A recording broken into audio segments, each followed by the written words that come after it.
the pit straight, heading for the first turn once again. Well, if there's anything, look at that. Here comes Mansell again, and he passed him again. Now, if there's anything wrong with Mansell's right wrist, tell me where it shows up. Well, 7 laps to go. There's no reason to hold back in any respect. They're passing each other 2 and 3 times a lap, Sam. And it's a serious battle as far as the points championship is concerned. Mansell wanting to extend his lead over Fittipaldi. Fittipaldi very eager to cut it down. So Mansell and Fittipaldi battle for second, as Paul Tracy runs at the front in the closing laps of this race. We'll be back after this message and a word from your ABC stations. Back at the Grand Prix of Cleveland, presented by Goodyear. The battle continues for second place, though. While we've been away, they've stayed just like this. At front of the field, it is Paul Tracy looking for win number 2, while Nigel Mansell and Emerson Fittipaldi battle it out for second place. Well, you can see how far sideways Mansell got. There's Emmel right there. Mansell's right behind him. Came out that last turn. Mansell got sideways. So he's still trying hard. He doesn't want Emmel to get the second. He wants it. So at the front of the field is Tracy, and then the battle between Fittipaldi and Mansell and Stefan Johansson. Part of the fight toward the front of the field as well. Johansson finally having a great day, a day that extends past the first pit stop where they typically had so many problems before. I talked to a crew member on that team, the Bettenhausen team. You see Johansson coming out now in the center of the screen. He said this could be our day, and this guy was right. Johansson running in 4th place. Next time by the start-finish line, it will be 2 laps to go for Paul Tracy. If the Penske team can win here at Cleveland, it will mark the 75th win for Roger Penske as a car owner. Consider some of the areas that Penske already leads in. He will lead in wins if he gets there. Mark Smith, blown engine. Kart safety team, IndyCar safety team is right there. Penske leads most poles with 98, most 500-mile race wins, 19. Most PPG Cup championships, 8. Most IndyCar wins, 75 if he can get to the end of the day. Most Indianapolis 500 poles, 10. And most Indy 500 wins, 9. What a record for Penske Racing. And now Paul Tracy, part of the new breed, is trying to add to it. The yellow comes out at the start-finish line. Jack Arute. Well, Paul, we knew that Roger Penske couldn't resist. He has picked up the banner very considerably with Paul Tracy. The last 10 laps, he has talked nonstop to Paul, just saying nice and easy, be smooth. You got to remember, he cannot forget what happened to Paul Tracy in Phoenix. Which is, of course, an accident right near the end of the race when Paul Tracy had a commanding 2-lap lead over the opposition. It's funny sometimes, though, when drivers get under job jeopardy, how they seem to straighten their act out. Paul Tracy today has truly looked professional, in my opinion. Paul Tracy smooth and unimposed at this moment, going to the conclusion of this run here at Cleveland. The battle still on the course is for second place, though broken off for the moment, between Nigel Mansell and Emerson Fittipaldi, with Fittipaldi occupying second place at the moment. Now Paul Tracy takes a look at the white flag. 1 more lap to go for Tracy. Traffic ahead of him. We watch for that battle for second place as it is ready to stream under the flag as well. But Tracy has a commanding lead over the rest of the field. This will tighten the points chase if it finishes this way, because, of course, Emerson Fittipaldi will close up on Nigel Mansell. Not terrifying him, not making him shake in his boots exactly, but closing up and making the season a good deal more interesting here at the halfway point. Second win of the season, second win of the career for Paul Tracy. He finishes out this lap an extra $100,000 because he started on the pole and has carried it all the way to the checkered flag. No opposition for Tracy, and the battle for second place continues to be broken off for the moment. So it's Tracy, followed by Fittipaldi, followed by Mansell, and Stefan Johansson in 4th. Now Paul Tracy being so very careful. He makes the move into the last chicane. The final left. And Paul Tracy sees the twin checkered flags the second time in his career, and Paul Tracy has won here at Cleveland. Looking for that battle for second as it heads for the line as well. And no contest there. Emerson Fittipaldi runs all alone toward the line for second. We'll be back. very hot day in Cleveland. The Grand Prix has been run. Paul Tracy has scored the second win of his career. Here's Jack Arute. Well, Paul Tracy has made his way to victory lane, got the congratulations from his crew chief, Tim Bumps. He's taking off all the paraphernalia. Paul, it seems as if it takes longer and longer for a driver, especially one that has to get the congratulations of his wife as well.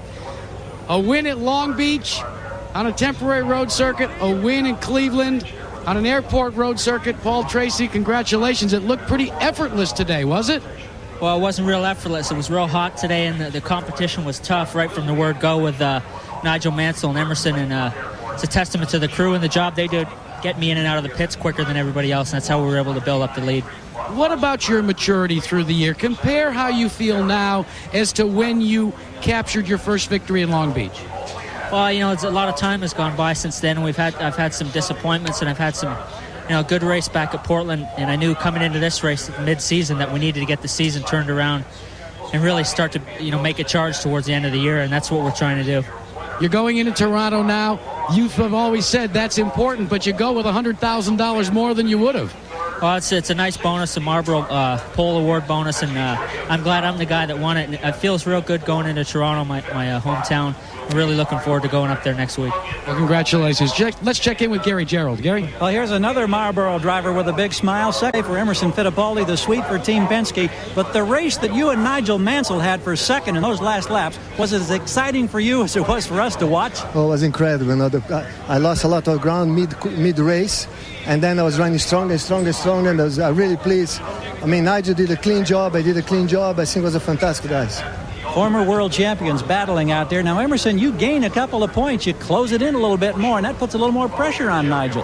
Well, I'm sure, and I'm very happy my teammate, Paul Tracy, did a beautiful job for the Marlboro Team Penske. I'm very, very pleased. Well, it should be a happy time indeed for Team Penske. Congratulations, Emo. Let's go back to Jack.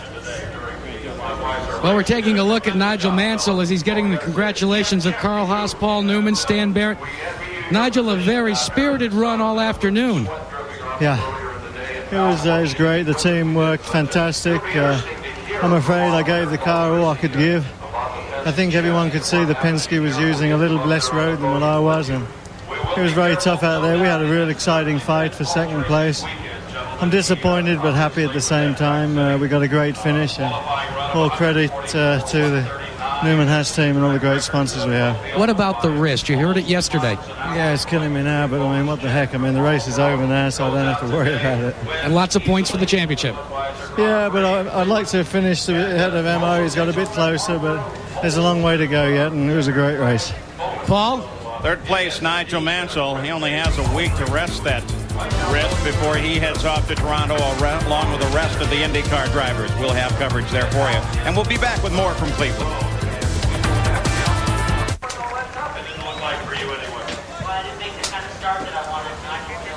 Back at Cleveland, the race has been run. We still have a chance to talk to some of the other drivers, and will do so. There are some controversies here. Next Saturday on ABC Sports, it will be the world's finest bowlers as they roll into Texas for the El Paso Open.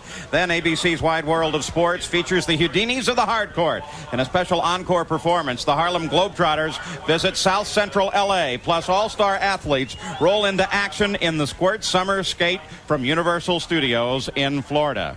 Let's go to Gary Gerould. Well, Stefan Johansson is happy for a lot of reasons. He hasn't been able to finish many races today. You do it, you get some hard-earned points. How tough was it, and particularly with the wrist? You've just taken all of the tape off of that wrist today that you sprained yesterday. Yeah, it was pretty tough. It was real painful, and I think it was the worst track on the whole calendar. We could have had a problem with the wrist because it's so bumpy and so much kickback in the steering in all the corners. And this double right-hander down there, I had to steer the car with the left hand virtually the whole race because I just weren't able to hold the steering with my right hand. And, of course, now with very little opportunity to rest, you head for Toronto. We wish you well next week, Stefan. Thank you very much. Good job today. Let's go to Jack. Well, we're watching the run here of Danny Sullivan all afternoon, and you got out of the car and you made a heated sprint down to the officials. What was that all about? Well, my contention is, of course, I stopped, and they gave us a stop and go and said Stefan and I were both speeding. But the radar gun only picked up one speed. And mine was, how do you ascertain that I was going the same speed as Stefan just because I was behind him? And especially when there's a variation of 2 miles, they say we were doing 87. and there was an 85-mile-an-hour flight. That's 2 miles. That's a pretty good judgment call from a guy standing on the wall. I say to them, I want you to show me both speeds on the clock. You have to show me where the guy wrote down both speeds of 87, not where the guy ascertained that I was doing 87. And my contention is what it does is if we're speeding, fair enough. But it drops us back into the pack. We got a run going. You got a championship you're trying to score points for. And, you know, some official just making a flippant call because he says, 87. Well, they look like they're both doing it. Well, let's ask you about Al Unser Jr. very quickly, too. You were very upset with him.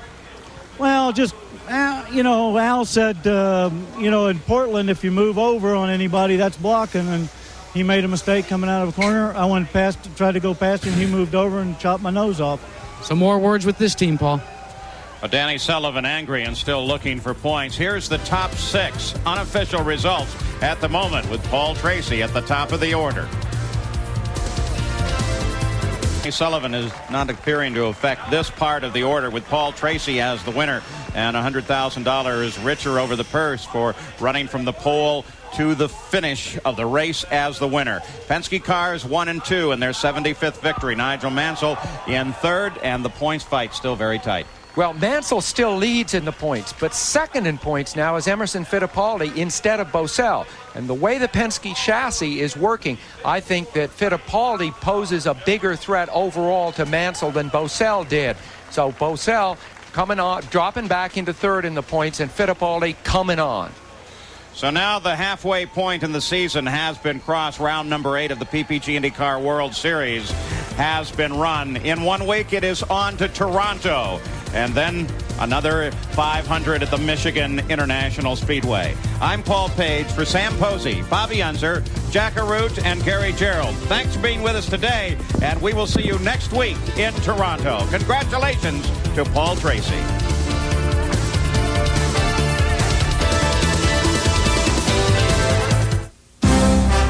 The Cleveland IndyCar Grand Prix has been brought to you by Goodyear, #1 in tires. By Bosch Platinum, the ultimate spark plug. By Subway, the place where fresh is the taste. And by Old Milwaukee and Old Milwaukee Light. It doesn't get any better than this. Saturday on ABC Sports, the world's best bowlers roll into Texas for the El Paso Open. Then, ABC's Wide World of Sports features the Houdinis of the Hard Court. It's a special encore performance of the Harlem Globetrotters. Plus, Squirt Summer Skate from Universal Studios, Florida. This has been a presentation of ABC Sports, recognized around the world as the leader in sports television.